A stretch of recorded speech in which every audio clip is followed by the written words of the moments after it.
Sometimes at night, I feel like I can still hear her voice. My mother's voice. She sang softly, as if afraid to wake those who didn't like our music. I would lie on the rough straw, close my eyes, and imagine her voice carrying me far, far away from the cotton fields and heavy chains, far across the ocean, to shores where freedom lives. I don't remember her face. Only her voice. And her scent. My mother smelled of chamomile and honey, though where could such a sweet smell come from here, among endless fields of pain and tears? Maybe it was the scent of her soul, one no one could steal, even when her body belonged to others. We lived on an old plantation, surrounded by massive oak trees, their branches draped in gray moss. I always thought those trees knew all our secrets and sorrows, but they kept silent. One evening, as the sun was sinking below the horizon, my mother took me by the hand, led me into the shadow of one of those old oaks, and quietly said, "Listen closely, son. One day you will be free. Not your body. No, the body doesn't matter here. You must become free in here." And she touched my heart, then my forehead. I didn't understand then what she meant. But her words stayed with me forever, like an old prophecy I was meant to fulfill. Life on the plantation was hard and monotonous. Every day began before the sun rose, heading to the fields to pick cotton until your hands bled. The sun was both our enemy and our companion. It burned mercilessly, scorching shoulders and necks, but when it finally set, the evening came, and we could gather by the fire and speak quietly. That was when I listened to the elders' stories. They spoke of how it was before they were taken from their lands.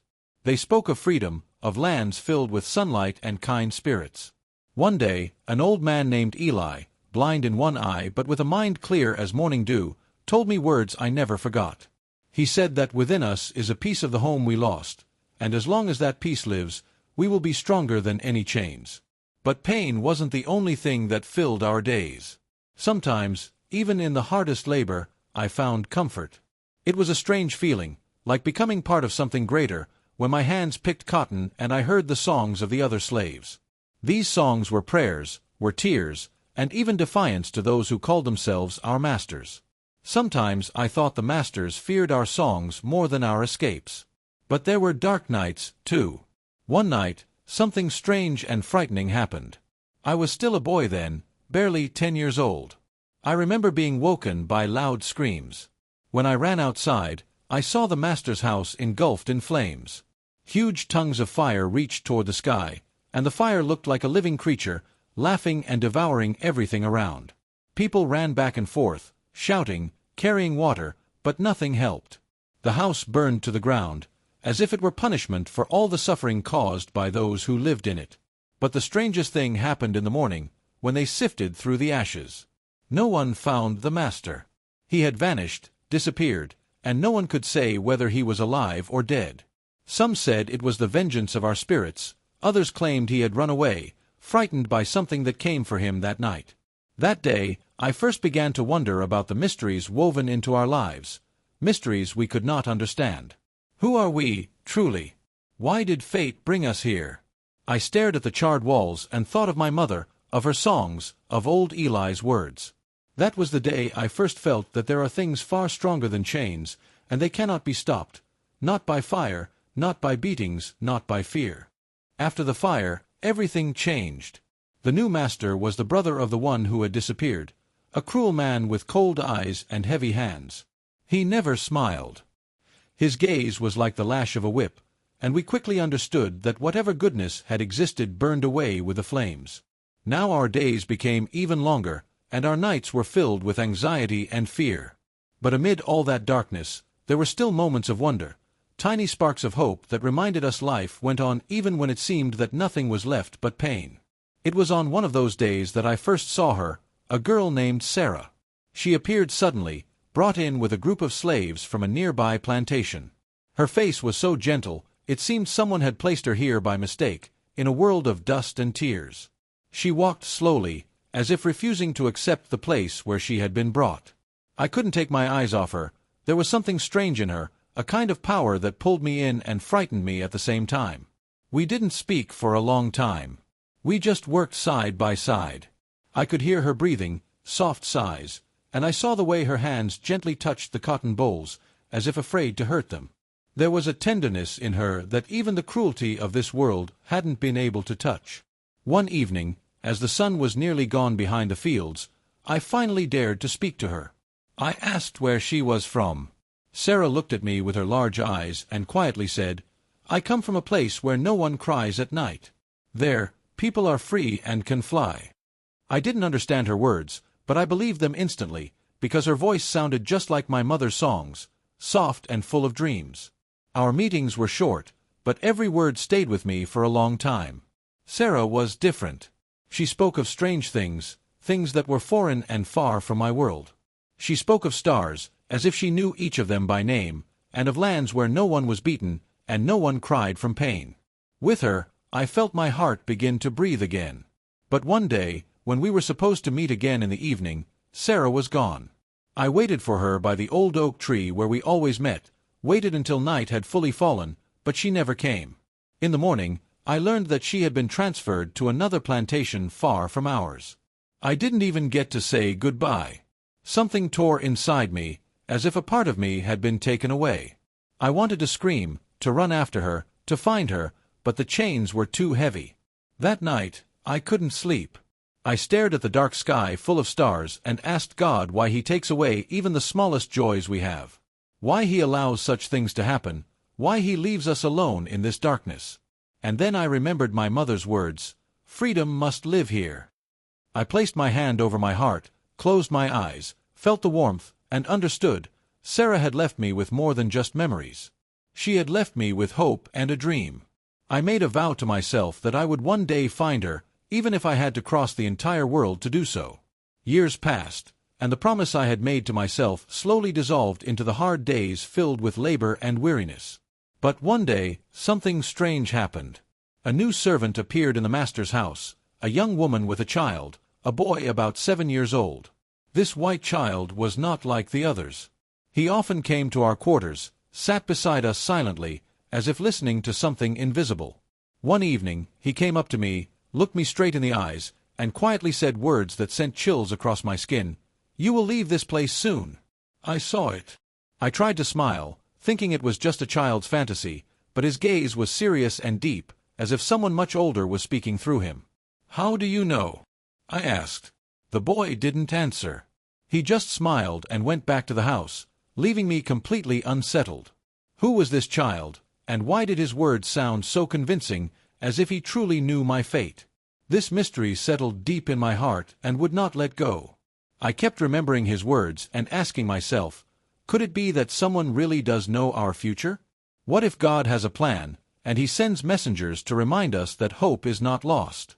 The boy's words sank deeper into me than I expected. I could no longer work in peace, could no longer think about the ordinary. Something restless kept turning inside me, pushing my eyes toward the horizon, searching for answers to questions I was afraid to ask. I began watching the master more closely, watching the other slaves, watching the world around me, trying to understand where the freedom that the little boy with the wise, not childlike eyes spoke of could come from. One evening, when everyone was already asleep, I heard someone whispering my name softly. At first, I thought it was a dream, but the voice came again and again. I rose carefully, stepping barefoot on the cold earth, and stepped outside. Under the oak tree where I once waited for Sarah stood old Eli, leaning on a cane, his eyes glowing in the moonlight like shining stones. He beckoned to me with his hand, and I stepped closer. "The time has come," he said quietly. "You must go, or your soul will stay here forever." I didn't understand at first what he meant and just looked at him, trying to grasp the meaning of his words. "Where should I go, Eli?" I whispered. "We are bound here tighter than with chains."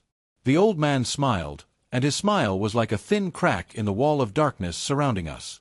"It was never the chains that held us here," he said, pressing his hand to his chest. "Only fear and doubt, son. You've been free for a long time, you just don't know it yet." Those words sounded strange and impossible, but at the same time, they rang true. That night, for the first time in many years, I felt warmth and peace again, as if something inside me had shifted and begun to spread its wings. From that moment, I began to prepare. Every day I worked as usual, but my mind was already far away. I gathered information, listened to conversations in the kitchen and in the barn, trying to catch details, roads, directions, places where fugitives had hidden.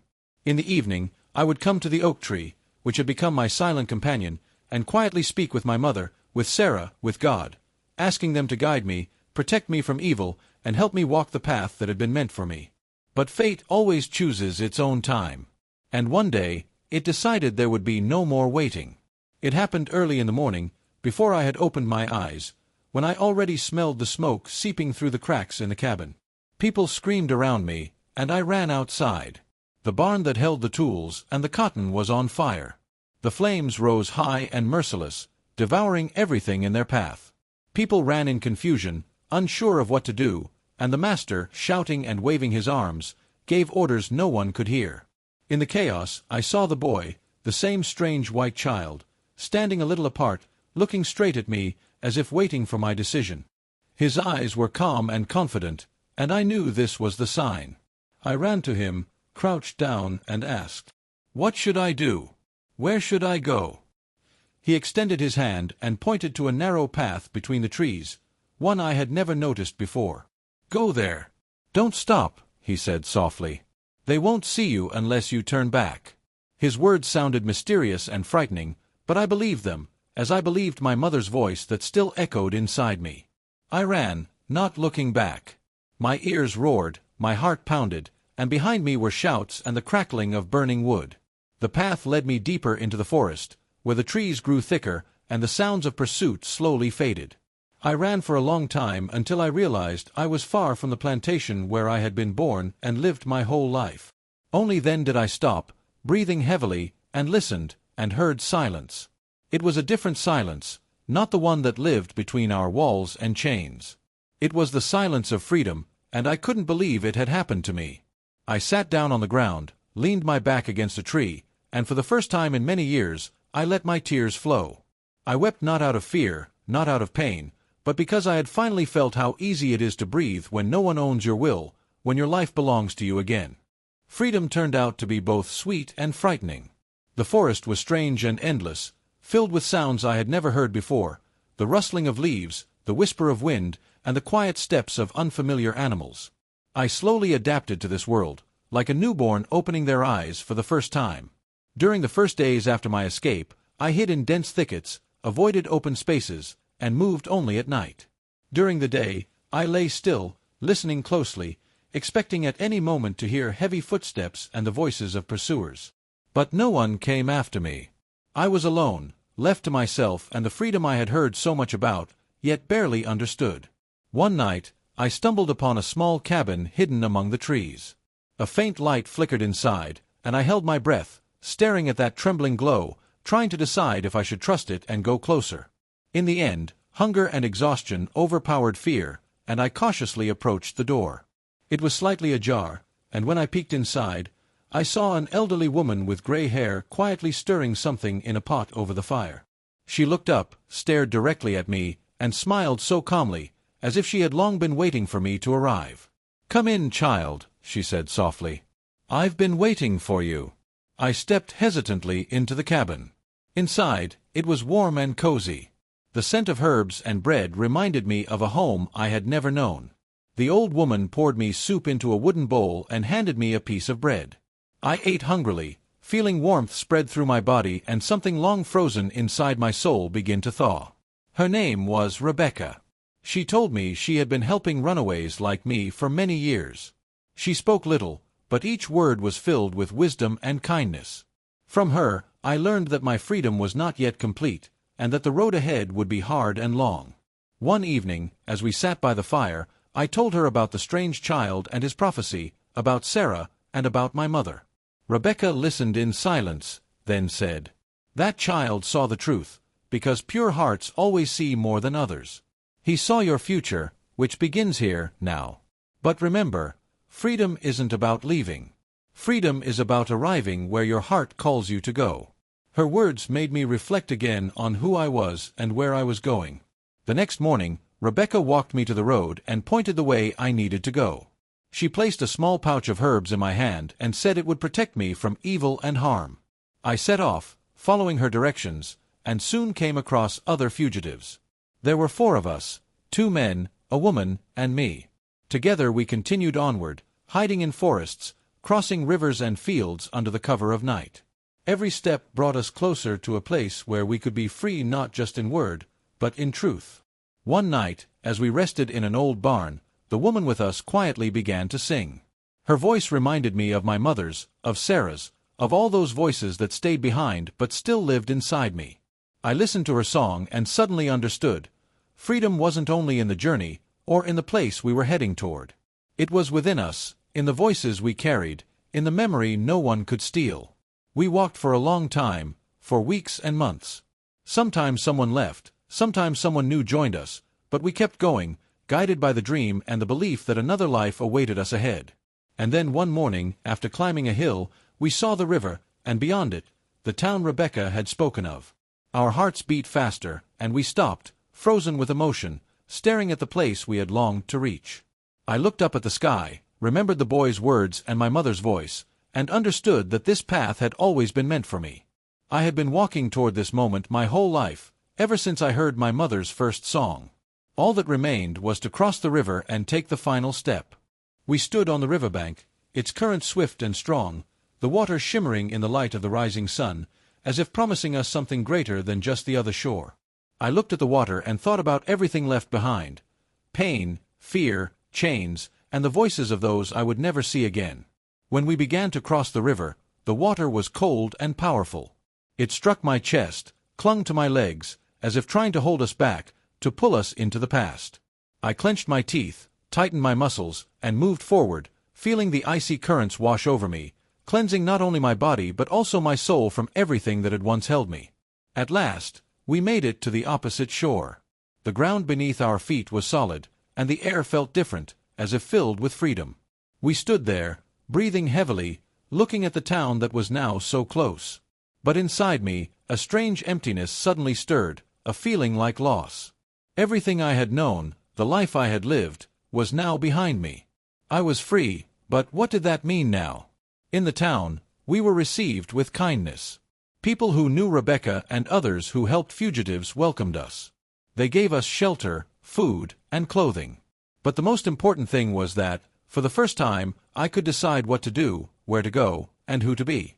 And while that was wonderful, it was hard to get used to this new life. I often woke at night, hearing in the silence the voice of my mother or Sarah's whisper, and for a long time I couldn't understand why. One evening, I sat by a small fire on the edge of town, looking up at the sky. The stars were bright and distant, just like the night when I first dreamed of escape. Suddenly, I heard soft footsteps and saw an elderly man with a kind gaze approach. He sat beside me, staring into the flames, and after a pause, he said, "You're thinking of those who stayed behind?" I nodded silently, not daring to lift my eyes. "You will never be truly free until you understand that freedom doesn't mean forgetting the past," he continued. "Freedom is accepting it and moving forward, without letting it rule your heart." His words sounded like the answer to all the questions that had tormented me. I looked at him, saw something familiar in his eyes, and suddenly asked, almost in a whisper, "Do you know Sarah?" The old man smiled slowly, nodded, and replied, "She's here in this town. She's been waiting for you a long time." My heart began to pound, my vision darkened from emotion. I jumped to my feet, barely believing what I'd heard, and the man pointed the way. I walked quickly, nearly running, until I saw a small house. Standing outside was a woman, gazing into the distance. My heart stopped for a moment. It was Sarah. She hadn't changed, and her eyes were just the same as they were in the fields. When she saw me, her eyes filled with tears, but a smile appeared on her lips. We looked at each other for a long time before we came close. I couldn't speak. I just looked into her eyes, seeing in them the reflection of the entire journey I had taken. "You found me," she said softly. "I knew you would come." "I promised," I replied, and smiled for the first time in a long while. We stood there, holding hands, and in that moment, I felt something awaken inside me that had long been asleep. It was hope, simple and quiet, the kind of hope that tells you life goes on, no matter what. Years have passed since I first felt free. My life has been full of all kinds of days, joyful and sorrowful, easy and hard. But in each one, I knew that freedom didn't live somewhere far away, not across a river or in a town. It had always been here, inside me, In my heart, in memory, in the song my mother used to sing.